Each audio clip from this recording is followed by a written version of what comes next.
Everybody at that funeral was pretending. The oldest son looked calm, but he had already called his lawyer before his father's body was cold.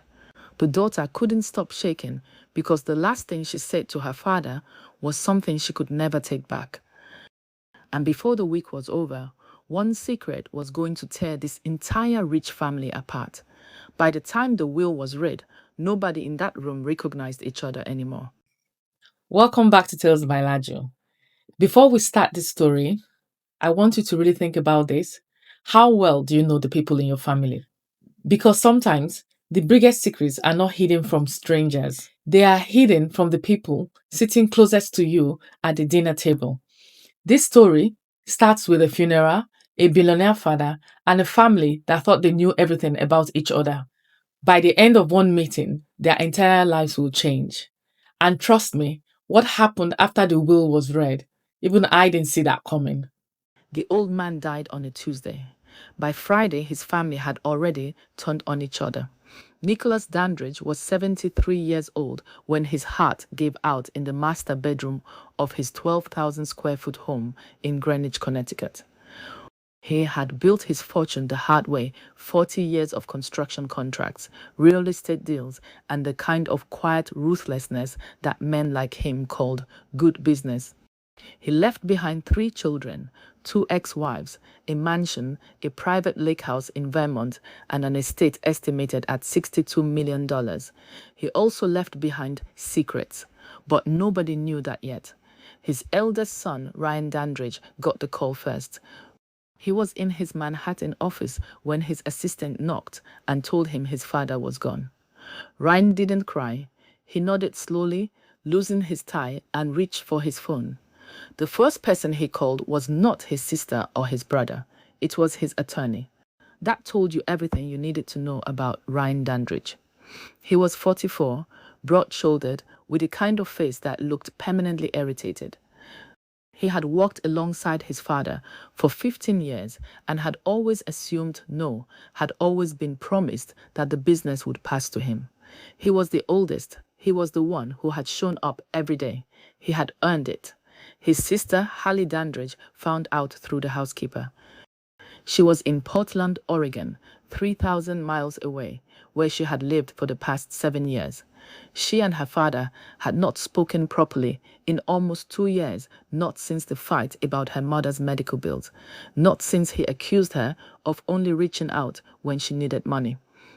She sat on her apartment floor after hanging up, staring at nothing, not sure if what she felt was grief or guilt or relief. Maybe all 3. The youngest, Manuel Dandridge, was 29 and lived in Connecticut, less than 20 minutes from the family estate. He had always been the quiet one, the overlooked one. His father had never quite known what to do with him. Manuel had no interest in the business, no head for numbers, no appetite for the fight. He painted, he read, he kept to himself. Nicholas had loved his youngest the way some men love things they don't understand at a distance, with a hint of impatience. The funeral was held 5 days later. All 3 of them stood at the grave in the cold November air, and if you had been watching from a distance, you might have thought they looked like a family in mourning. They did not look at each other once. The attorney, a thin man named Gerald Booth, had already called them separately to schedule the reading of the will. He gave them all the same date, the same time, the same address. None of them knew what was coming. The reading of the will took place in Gerald Booth's office on a Wednesday morning. Dark wood panels, a long table, 3 chairs on one side, Gerald sitting on the other with a manila folder in front of him like it was an explosive device. Ryan arrived first. He straightened his jacket and sat without a word. Hallie arrived 5 minutes later, still in her red-eye travel clothes. She looked pale and sat at the far end of the table, away from Ryan. Manuel came in last, holding a paper coffee cup, wearing a grey sweater. He sat between them and stared at the table. Gerald Booth cleared his throat. "Before I begin," he said carefully, "I want to advise all 3 of you that this may be unexpected." Ryan leaned forward. "Just read it." So Gerald read it. The Vermont Lake House went to Hallie. The Manhattan condo went to Manuel. A charitable fund received $5 million. Another $2 million went to the longtime housekeeper, a woman named Thea, who had worked for Nicholas for 22 years. Then Gerald paused. The remainder of the estate, he said, including all shares in Dandridge Holdings, the Greenwich property, all investment portfolios, and the primary business accounts totaling approximately $51 million, is to be divided equally between Ryan Dandridge and Emma Barkley. Silence. Ryan's jaw tightened. Who? Gerald looked up from the paper. He said the name again, slowly. Emma Barkley. I don't know that name, Ryan said. His voice was flat, controlled, the way a man sounds when he is about to stop being controlled. She is, Gerald said carefully, your father's daughter from a previous relationship. She is 26 years old. She has been aware of your father's identity for approximately 3 years. Hallie's coffee cup slipped from her hand and hit the floor. Manuel said nothing.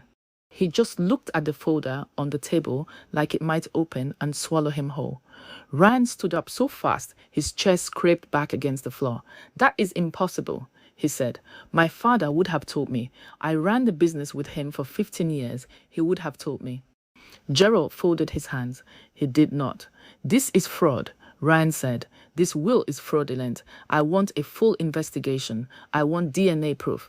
I want to know when this document was drawn up, and I want to know if she had any contact with my father before his death that could constitute manipulation or undue influence. Ryan, Hallie said quietly. Don't, he said. He pointed a finger at Gerald. Do not release a single dollar of that estate until my attorneys have reviewed every line of that document. Gerald nodded slowly. He had expected this. What he had not expected was the knock on the office door. His assistant opened it and leaned in. I'm sorry to interrupt, she said. There's a young woman downstairs. She says her name is Emma Barkley. She says she was asked to come today. The three of them turned toward the door like a single body. No one said a word. Emma Barkley walked into that room like she already knew it was going to be the hardest thing she had ever done. She was 26, slim, with dark hair pulled back and eyes that moved quickly around the room, taking in all three faces at once. She wore a simple black dress, no jewelry. She had thought about that on the way over. She hadn't wanted to look like she was performing grief, but hadn't wanted to look like she didn't care either. She cared. That was the complicated part. I know this is a lot, she said. Her voice was steady. I didn't ask for this. I just want you to know that. Ryan looked at her the way people look at something they've decided to hate. Sit down, he said. She sat. How long did you know? Hallie asked. Her voice was softer, confused more than angry. Emma folded her hands on the table. He reached out to me about 3 years ago. He found me. I didn't go looking for him. My mother had told me about him when I was a teenager, but she had asked me not to contact him, and I respected that. And then he just showed up, Ryan said. He called, and then we met, and then over time we talked. We had coffee sometimes. He told me about the business. He told me about all of you. He was proud of you. He talked about you more than anything else. Ryan let out a sharp breath that wasn't quite a laugh. He never mentioned you. Not once. Not to me. I know, she said. I asked him to. He said he wasn't ready. He wasn't ready, Ryan repeated, and the bitterness in his voice filled the room. But he was ready to put you in his will. Emma looked at him. I didn't write the will. I didn't ask to be in it.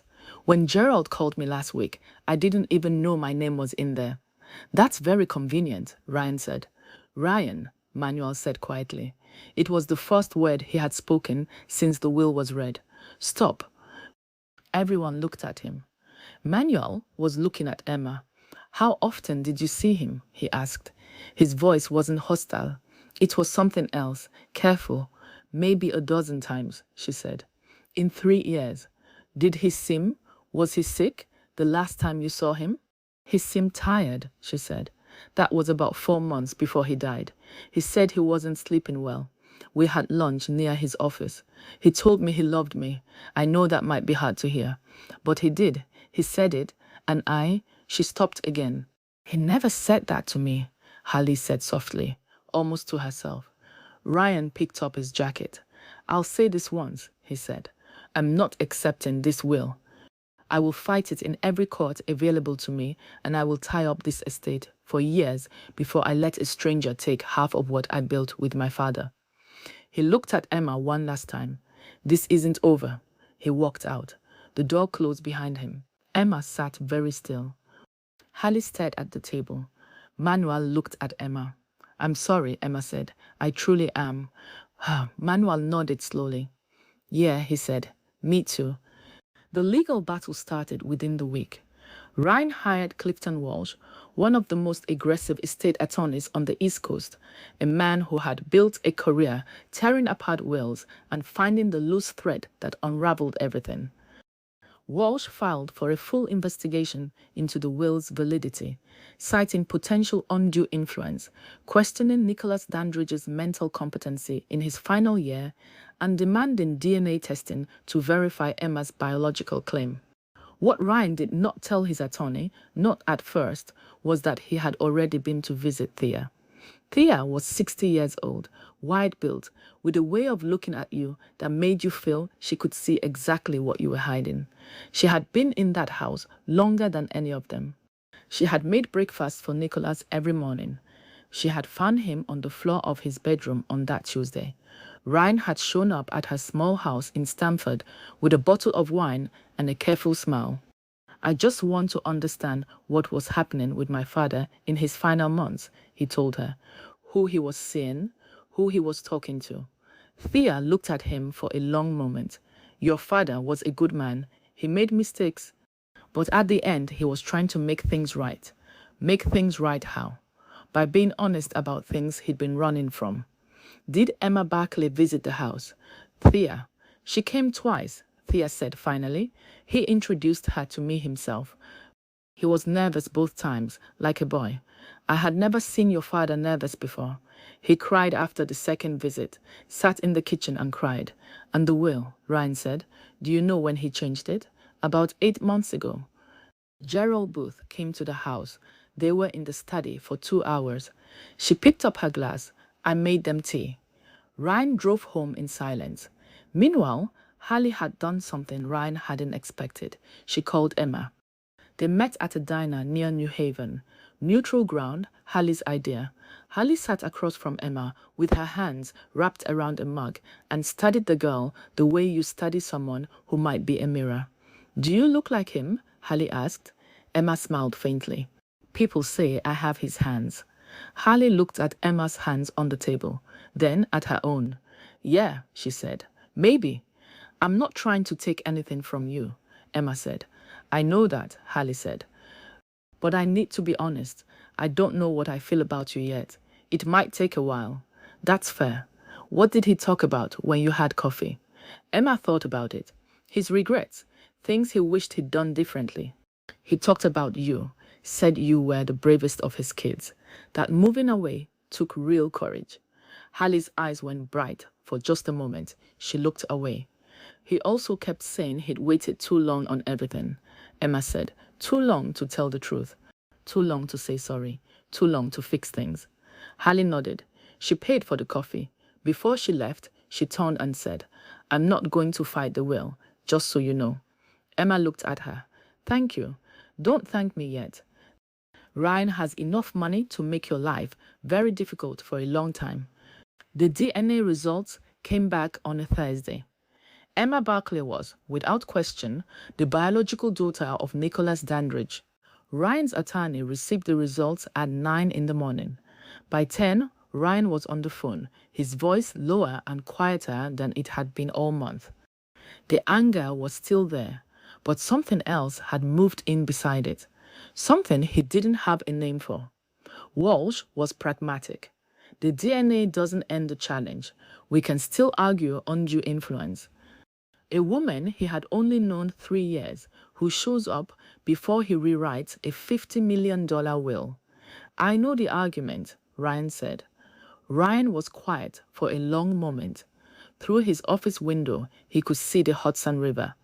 He thought about all the years he had spent trying to earn something he believed was already his. He thought about how Nicholas Dandridge had sat across from a 26-year-old girl and cried in his own kitchen and had never once picked up the phone to tell Ryan about it. Why hadn't he told him? That was the question living in Ryan's chest for 3 weeks.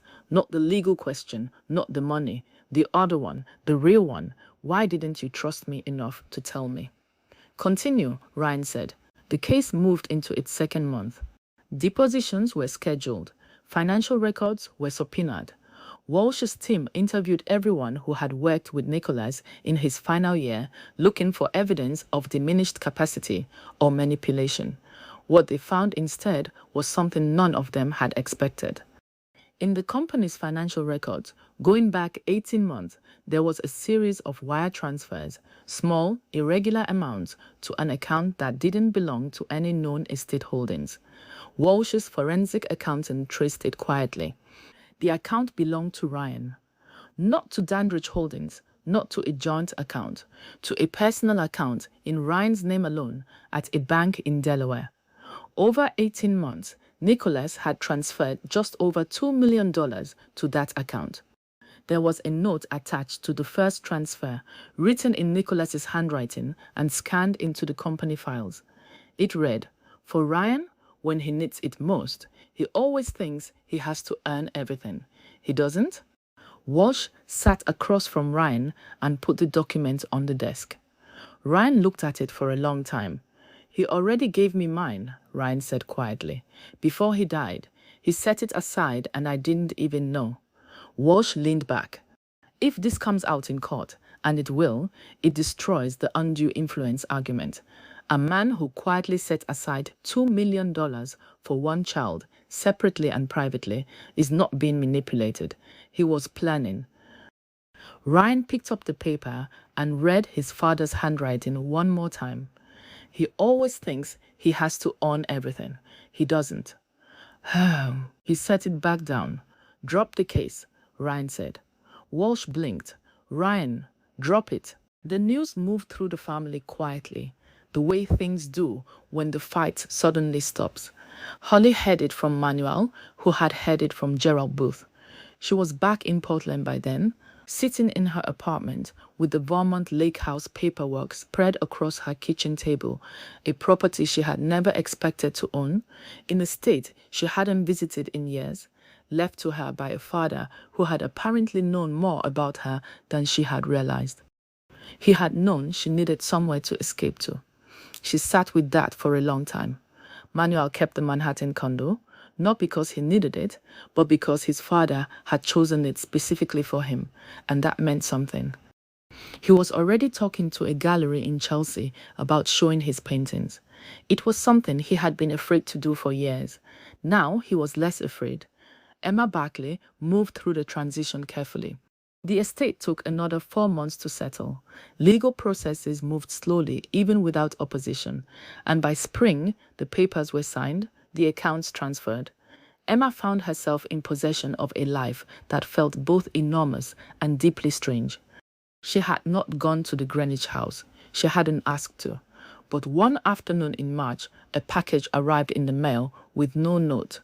Inside was a small framed photograph. Nicholas Dandridge, at maybe 40 years old, laughing at something off camera, his head thrown back, his face completely open. It was a version of him that none of his children had ever really known. The return address was Ryan's apartment in Manhattan. Emma sat with the photograph for a long time. She thought about a man who had come to her nervous and trying, who had been too late for too many things, who had loved his children in ways that were clumsy and incomplete and real. She thought about 3 strangers sitting across a conference table with their whole lives rearranged overnight, none of them having asked for any of it.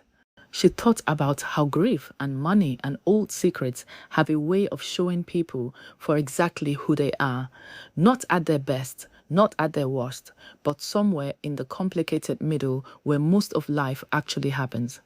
She set the photograph on her shelf. Then she picked up her phone and sent Ryan a single text. "Thank you. He would have been glad." He didn't respond that day or the next, but 3 days later, a message came back. No words, just a single period. A poem, which, from Ryan Dandridge, was practically a speech. And that's the end of today's story. Stories like this is the reason I say money doesn't destroy people, it just reveals who they really are. Take that how you want it. Now, if you enjoyed this story, please make sure you like the video and subscribe. And trust me, the next story I'm about to drop is even crazier than this. So tell me in the comment section, if you were Ryan, would you have fought the will too, or would you have walked away? I am reading every single comment.